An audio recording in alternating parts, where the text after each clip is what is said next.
Welcome to Song for This Day. And I bet you're thinking to yourself, exactly what have I gotten myself into? So briefly, we're going to discuss some songs. Today, the topic is going to be songs that were censored for whatever reason. And I think you're going to enjoy it. Maybe learn just a little bit about some of the songs you hear on the radio all the time. Now me, I'm Ed Walsh, and I have had a love of music ever since I was a little kid.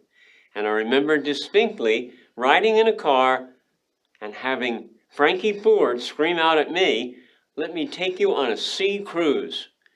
And I don't know why it was that song or why it was that moment in time, but ever since then, I've had a passion for music and also a passion for radio, everything that is music and everything that is radio. Mostly rock and roll. And as you know, of course, rock and roll has a rather interesting history. It goes all the way back to the 50s. In fact, it goes back to March of 1951, when a record came out that was credited to Jackie Breton and the Delta Devils. Now, Jackie didn't record that song. He was part of the band that recorded it. The song was actually recorded by Ike Turner and his Kings of Rhythm. Ike also wrote that song. And the song that most musicologists suggest is the first rock and roll song is a song called Delta 88. And of course, ever since rock and roll began, parents, politicians, government agencies, the church, they've resisted it. And they probably resisted it with good reason, because rock and roll, a term that's credited to Alan Freed, a Cleveland disc jockey back in 1951, and they said he created that title. And in fact, the title had been around for a very long time before Alan Freed used it and directed it at music. And quite honestly, rock and roll, before that moment, meant something very unmusical. And so the parents, knowing that, maybe thought to themselves, this stuff is subversive and immoral, and it's going to drive the youth of America into becoming demon-worshiping devils. And they tried their best to censor it. In fact, in 1956, Elvis Presley appeared on the Ed Sullivan Show. And Elvis Presley, at that moment, the censors determined he could only be shown from the waist up, because his gyrations were going to be way too sensual and provocative for America to see it. Now, the American audience on the Ed Sullivan Show was about 60 million watching him perform. And at that time, that was 83% of the folks who owned televisions in the US. Now, many of you probably remember 1964, when the Beatles appeared on the Ed Sullivan Show. And of course, they reached a larger audience because, well, frankly, we'd grown in all those years. But they reached a smaller percentage of TV owners in the US than Elvis did. He wasn't the king for nothing. In 1958, there was a song called Rumble, which came out, and that was a song by Link Wray. There's Link right there. It was an instrumental, and it sounded very similar to a dance at that time called the stroll. It had a very slow, kind of morbid beat to it. And Link Wray created a guitar sound that was forever associated with surf. But when Rumble came out, the power of music was determined to be so strong that there were radio stations that wouldn't play it. That's the power of rock and roll. There were no words in Rumble. It was just an instrumental. And yet, the censors felt that youth in America should not be listening to it. In fact, parents and church and government, they thought that rock and roll was the devil's music. But if we're going to look back at the quote from Danny and his friends, the Juniors, rock and roll was meant to stay. Rock and roll was not going to die. And as far as the devil's music is concerned, well, If you've ever listened to the Charlie Daniels song, "The Devil Went Down to Georgia," I think you can appreciate that the devil ain't no decent musician. He couldn't hold his own against a young guitarist. So the devil's music? No, it wasn't the devil's music. But still, the American elite wanted to ban it. And they had several songs that they focused on. And we're going to look at one of those songs that came out in the early 70s, and that was Louie Louie. I'm sorry, it came out in the early 60s. And that was Louie Louie by the Kingsmen. Now, when it came out, you couldn't really discern what the lyrics were. Now, the reason for that was likely that they had bad recording equipment, and also there may have been some alcoholic beverages involved that the band was imbibing. But the fact that you couldn't discern the lyrics only intrigued those folks who were looking to censor it, because they knew that in those lyrics there was something that was very, very bad that the youth of America shouldn't be listening to. So bad, in fact, that the FBI decided that they should investigate it. And the FBI launched a 2-year investigation into Louie Louie. And as I said, the fact that they couldn't understand the lyrics, it only led them to believe that clearly this was a subversive song that needed to be studied. And they were planning on doing it. Now, just as a moment here, it's very expensive and very difficult to get licensing to actually play these songs. You know Louie Louie. So I'm just going to give you a bad guitar version of Louie Louie. It is, in fact, just a 3-chord song, and the same 3 chords that are used in hundreds of songs back in those days. And it just goes like...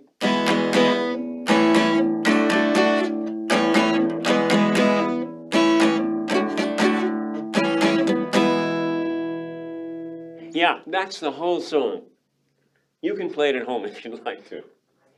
But the lyrics, they weren't as clear as the 3 chords were. And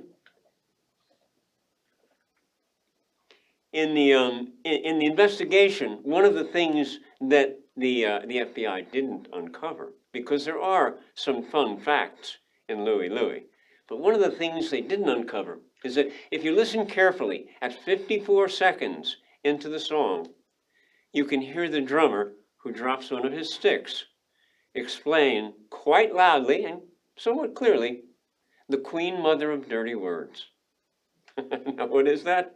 Well, if you've ever seen the 1983 movie A Christmas Story, you know that at some moment in that movie, when young Richie is looking to get he's helping his dad, and his dad is changing a flat tire, and he hits the hubcap, and all of the lug nuts fall into the snow. And at that moment, he explains, "Oh, fudge." However, the narrator clears that up and says, no, he did not say, "Oh, fudge." He said, "the Queen Mother of Dirty Words." And that, of course, was simply a statement that suggested what he had actually said was the taboo F word, which is what the drummer says when he drops his stick. Also, right after the instrumental break in Louie Louie, the lead singer comes in an entire bar too early. And he begins to sing, and then he stops. And he has to wait until they get to the appropriate moment to reintroduce what he was supposed to have sung at that moment. Now, in later performances, particularly much later performances, when the Kingsmen were in fact adults, they were just teenagers when they recorded Louie Louie, you find that when they get to that point, they do exactly the same thing. The lead singer comes in before he should, and then he goes, "Oh," and then they proceed on. It's a funny joke. So the Kingsmen were from Portland, Oregon. And there was another somewhat popular group in Portland, Oregon, who also recorded Louie Louie in 1963. And there's been a lot of debate as to whether or not the Kingsmen or this other group recorded the song first. Who was the other group? It was Paul Revere and the Raiders. Now, Louie Louie was obviously a big, big hit for the Kingsmen. #1 hit. Sold well over 1 million records. But it was their only charting song. Paul Revere and the Raiders, who didn't get that big hit, would go on to have several actual top 20 hits. They had 4 #1 songs, and they sold 50 million records. Not bad, actually, for the guys who didn't get to record Louie Louie. So, there was also another seafaring song that came out later, and that was a song called Brandy. And in that song, the singers, they don't bemoan so much the fact that their girl has left them. They actually don't mind that she's gone, because their life, their love, and their lady is the sea. Odd.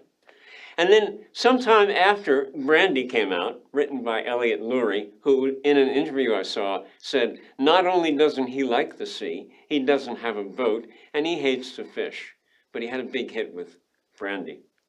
Barry Manilow, on his Barry Manilow 2 album, had recorded a song called Mandy, and it was his first #1 hit. However, the song, originally written as Brandy, but Manilow decided he should change that and make it Mandy so it didn't conflict with the Brandy song that those folks had recorded back when they didn't want to be on the water. #1 hits both times. So let me do this. Since we've discussed how much attention the lyrics to our Louie Louie tune got, I think it's important for us to understand exactly what those lyrics were. So sit back and prepare yourself. Remember, the FBI studied this carefully. This was recorded originally in 1955, and the gentleman recorded it, Richard Berry. This is what he wrote. A fine little girl, she waits for me. Me catch the ship across the sea. Me sail the ship all alone. Me never think I'll make it home. Louie, Louie, me gotta go. 3 nights and days I sailed the sea. Me think of girl constantly. On the ship I dream she there. I smell the rose in her hair. Louie, Louie, me gotta go. Me see Jamaica, the moon above. It won't be long me see my love. Me take her in my arms and say, I'll never leave her again. Louie, Louie. Now, there are many, many conspiratorial suggestions that you can find on the World Wide Web about what people thought the Kingsmen were singing. And most of them are extremely prurient. But this is a family show. You're going to have to find them on your own. But when you do, I think you'll laugh, knowing how completely mundane the lyrics to Louie Louie actually were. So, we're going to move on now. Remember those 3 chords that we did for Louie Louie? We're coming back to them again, just for a minute. See if this means anything to you as we pump out those same 3 chords.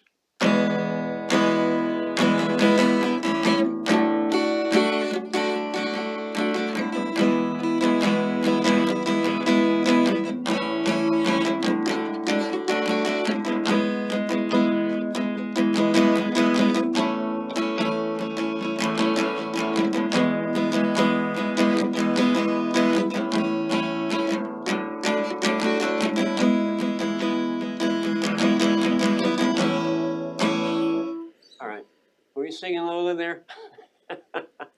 I hope so. In the meantime, I think I heard off in the distance that Jimmy Page and Eric Clapton decided to retire from guitar playing after they heard me play that.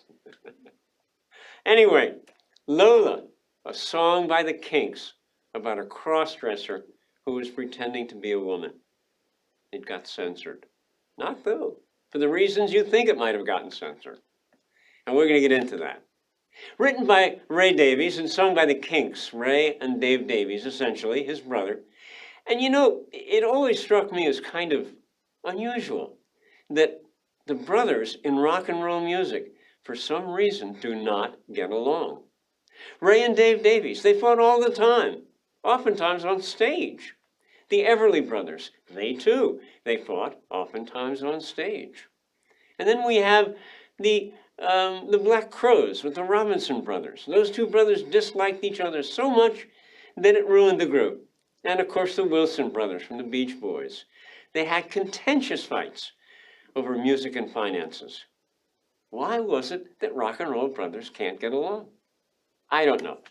Anyway, we have Lola, and it actually is based on a real event, according to songwriter Ray Davies. And he said that one night their manager was in the club, and he had been drinking quite a bit, and he was dancing with a person he thought was a woman. And even as the evening went on and his dance partner's stubble began to show through the makeup, he was too tanked to notice. But it was the inspiration for a song, and it generated Lola, the cross-dresser of so much popularity. The Kinks, in 1965, they were part of the British invasion, and that was their first tour, and it did not go well for them. In fact, it went quite badly. They had small crowds. They fought physically, as I mentioned, on the stage. They played short sets, and they were very unpleasant and rude to both their audiences and to the folks at the venues they were playing. So the American Musicians Union, they denied them a pass to play anymore. So they were banned from this country. And they didn't come back from playing until 1969. So it had been since 1966, which was the last hit that the US audience heard from the Kinks, which was Sunny Afternoon, until Lola came around, and they then had the ability to go back out and tour. And actually had made up somewhat with the brothers. They still continued to fight, but they fought less frequently, and they were able to tour to support the song Lola. So, interestingly, you're thinking to yourself, so why would they censor this song? Well, come on, seriously? It's a song about a cross-dresser. That shouldn't be on the radio, should it? Well, it was. And that wasn't the reason it got censored. It got censored, well, the lyric right up front, where it says, I met her in a club down in Old Soho, where you drink champagne and it tastes just like Coca-Cola. C-O-L-A, cola. No, you can't say Coca-Cola. Who knew that? That was the reason it got censored. Ray Davies had to go back, and he had to re-record it so it said, I met her in a club down in Old Soho, where you drink champagne and it tastes just like cherry cola. You may never have heard the version that says Coca-Cola, but it does slip in every once in a while. So there you have it, a song about a crossdresser, which you would think might be the initiation enough to get it censored or banned. But no, it was Coca-Cola, and that would be the Kinks. So, we're going to leave the Kinks with, I think, a quote from the illustrious Dr. Frank N. Furter, who, of course, was the star of the Rocky Horror Picture Show. And he said, I'm just a sweet transvestite from transsexual Transylvania. I'm surprised that the Kinks didn't work that into their song. But you know what? Ironically, in 1918, there was in fact a song during Prohibition called Every Day Will Be Sunday when they dry the town out. And in that song, in 1918, Prohibition, there was a lyric that said, and when we sit with Lola at the table, we'll drink Coca-Cola. You think the Kinks heard that? Probably not.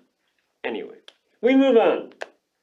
We're going to talk about a brill-building song called Will You Still Love Me Tomorrow? Yes, the Shirelles. They were the first black group to have a #1 song with Will You Still Love Me Tomorrow? And it was written by the world-famous songwriting team, married couple at the time, of Carole King and Jerry Goffin.